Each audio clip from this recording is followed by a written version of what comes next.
Mecanismos de enfrentamento emocional inadequados na adolescência. Esse é um tema que tem preocupado muitos pais e responsáveis, e com razão. É um sinal de alerta importante. Vamos entender mais sobre esse assunto hoje no nosso Conversa Viva com a nossa convidada psicóloga Luciana Uchoa. Luciana, fala pra gente, assim, para a gente entender, né, assim, que mecanismos de enfrentamento inadequados são esses, né, que se utilizam da dor, inclusive, nessa busca de autorregulação.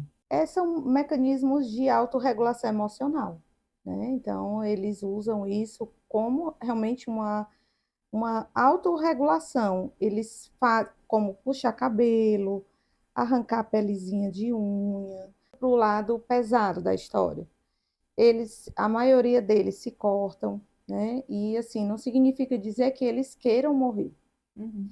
Significa dizer que eles querem aliviar a dor. É tentar aliviar a dor emocional Isso mesmo, por intermédio de uma dor física. isso mesmo. Então, assim, é muito preocupante e eu acho, assim, a gente percebe que isso sempre existiu, Uhum. mas a gente também percebe que hoje em dia está muito maior. A quantidade é muito maior de jovens e até crianças praticando isso aí. E uma coisa que eu percebo é que a internet está por trás, Uhum. entendeu? Então, assim, hoje em dia, o pior canto para deixar uma criança e um adolescente é dentro do quarto, sozinho, entendeu? Muitos pais acham que deixando a criança ou o adolescente no quarto, eles estão protegidos, e na realidade é o contrário. Eu percebo que hoje as crianças e os adolescentes ficam mais no quarto, ficam vendo coisas inadequadas, como pornografia, né? Sim. Então, isso vai trazendo um novo estímulo que ela não está preparada. São muitas, você falou da pornografia, e aí, assim, são muitas buscas inadequadas de autorregulação. E a Exatamente. pornografia tem surgido também, né, Lu, assim, Isso, no consultório como uma forma de isso. adolescentes buscando isso ali e se viciando, inclusive. Exatamente, até porque o córtex pré-frontal não está ainda Desenvolvido ali. desenvolvido, maturado, Uhum, tudo. Então, entra de maneira. Assim, pornografia nunca é bom. Pornografia uhum, não é uma sim. coisa legal. Mas Ainda na mais para uma adolescência, criança ou um adolescente. Então, entra de maneira assim, muito pior na cabeça.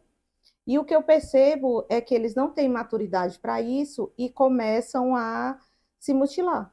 Então, assim, eu vejo que os adolescentes, eles consomem conteúdos muito inadequados. Então, tem vários tipos de apps, como o Discord, o Reddit, próprio Roblox, sim, né? sim, Onde eles têm vários tipos de grupinhos e tudo, e sai dali para a Dark Web, sim, né? exatamente. Então, para uma área proibida, que tem muita gente mais velho, muitos pedófilos, né? Gente que já chega com essa má intenção, e tudo isso vai sendo processado de maneira errada, eles se tornam cada vez mais impulsivos, e eu percebo que está aumentando essa quantidade de casos de crianças e adolescentes praticando autolesão. Você falou um assunto muito importante, que é a questão do adolescente estar lá no quarto, né? A criança também está lá no quarto, está lá na frente da tela, os pais, de fato, a violência e os perigos da rua continuam existindo, só que Sim, acaba que os perigos das telas nas redes isso, acabam superando. E os pais trabalham, às vezes, por uma questão de necessidade de estarem ausentes ou por não entender o perigo, o fato é que as crianças elas estão mesmo e encontram formas de se manter nas telas, porque lá é onde eles encontram os amigos e a isso, inserção no grupo e a validação ali, a isso, sensação de pertencimento, tem que estar fazendo ali as mesmas coisas. isso mesmo. Então, numa fase em que, de fato, o cérebro da criança está muito direcionado para as emoções, para o prazer Isso. imediato, é muito mais fácil A viciar. história da dopamina, né? Da dopamina barata. Exatamente. Então, é realmente uma fase muito preocupante e essa demanda tem surgido para você, principalmente através dos pais que já vêm porque percebem seus filhos e trazem para terapia, ou porque a gente recebe muita demanda de adolescente, né? Que pede, Sim, manda mensagem, tudo, diz, eu vou pedir. Tem muito adolescente pedindo para fazer terapia, sim. né? Como é que tem vindo para ti? Tem os dois, né? Tá vindo os dois. Só que eu percebo muito, assim, tem aumentado muito. Eu atendo muito adolescente, atendo muita criança, assim, criança no sentido de saindo da fase da infância, entrando para a pré-adolescência, né? Com 11, 12 anos. Já tá vindo muito essa demanda para mim, principalmente de meninas. Sim. Meninas. Uhum. Então, assim, na maioria são os pais que vêm e, e chegam e Porque me já procuram perceberam alguma coisa. porque já viram, perceberam e vêm procurar psicóloga. Mas também tem casos dos adolescentes procurando, Uhum. entendeu? E uma coisa que eu percebo muito no caso das meninas é o bullying, no sentido é o ghosting, né? É no Uhum. sentido de deixarem a menina na escola, por exemplo, sozinha, Do isolamento, né? isolando a menina, entendeu? Então existe um grupinho, ela estava lá no grupinho dela e de repente o grupinho isola ela. Então elas passam a ter essa desregulação emocional e começam a praticar autolesão. Uhum. Assim, como se fosse uma forma de, né, como é que eu posso dizer? De se autorregular emocionalmente, Uhum. entendeu?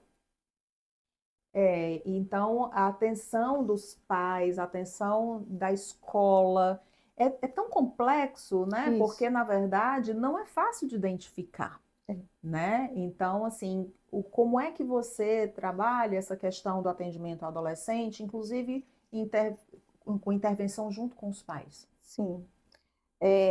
Eu trabalho sempre em conjunto, né? Assim, eu deixo os pais a par de tudo e tenho esse contato direto com os pais e fazendo a terapia, principalmente no adolescente, mas dando suporte também aos pais. Uhum. Porque eu percebo que os pais estão perdidos, Uhum. entendeu? Eu percebo muito isso em sessão, que eles estão perdidos e não sabem como fazer esse manejo. Então, as mães trabalhando muito, os pais trabalhando muito, às vezes a criança fica só, e realmente só. Muitos Sim, deixam a criança sozinha em casa, sim, então eles sim. ficam lá ao bel prazer na internet.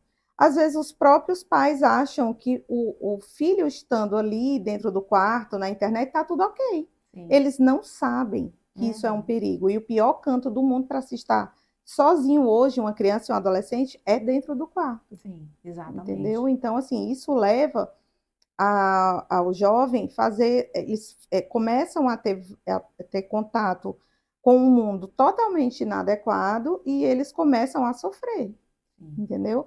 Então, começam a sofrer de vez em quando, eu percebo que os pais, tem alguns pais que prestam atenção e vêm até mim, mas eu percebo que a maioria dos pais não prestam atenção nisso. Então, eles dão sinais da ansiedade, eles dão sinais, às vezes, por exemplo, tem adolescente que tem problema na pele, Uhum. como dermatite atópica, Sim. entendeu? Ou tem urticária Uhum. nervosa. Eles dão sinais, mas nem sempre os pais conseguem perceber, porque em sua maioria trabalham muito. E esses sinais esse aqui é a ponta do iceberg, né? Que os pais precisam estar muito atentos. Às vezes é uma queixa, às vezes eu estou sentindo muita dor de cabeça, eu estou sentindo dor Isso, nas costas, eu estou isso. sentindo dores Dor de no estômago, estômago. né? E ali é pedido de ajuda de Isso, alguém que não tem repertório ainda para falar sobre as próprias isso, emoções, que não tem coragem, muitas vezes, de dizer o que está acontecendo. É um período também que muitas vezes a sexualidade isso. também gera muitas dúvidas, porque É, aí a gente volta para o assunto da pornografia, né? isso. Se a criança e o adolescente, né, ali, ele não teve uma educação sexual adequada, ele vai considerar aquela pornografia como se aquilo fosse um sexo É verdade, saudável, né? Ele não é consegue verdade. Ele diferenciar não muito, não sabe. sabe diferenciar. E ele acha que aquilo é a referência. E Uhum, aí ele vai buscar querer ter, achar que aquilo é a performance que ele deveria uhum, atingir também. exatamente. Então a gente parte, né, de um tema sobre essa coisa do mecanismo de autorregulação, da dor emocional, Sim, é, Só que a gente abre aqui um mundo de Um coisas leque, né? que estão envolvidas, Isso, né? exatamente. Então, ser pai e mãe de adolescente tá difícil, Tá né? difícil. E aí a gente está aqui para ajudar, né? Exatamente. Bom, então se você é pai, se você é mãe, se está preocupado com o comportamento dos seus filhos, tem dúvidas, entre em contato, vai lá no link da bio, agenda tua consulta com a nossa psicóloga Luciana Uchoa e nos segue nas redes sociais para mais conteúdos como esse.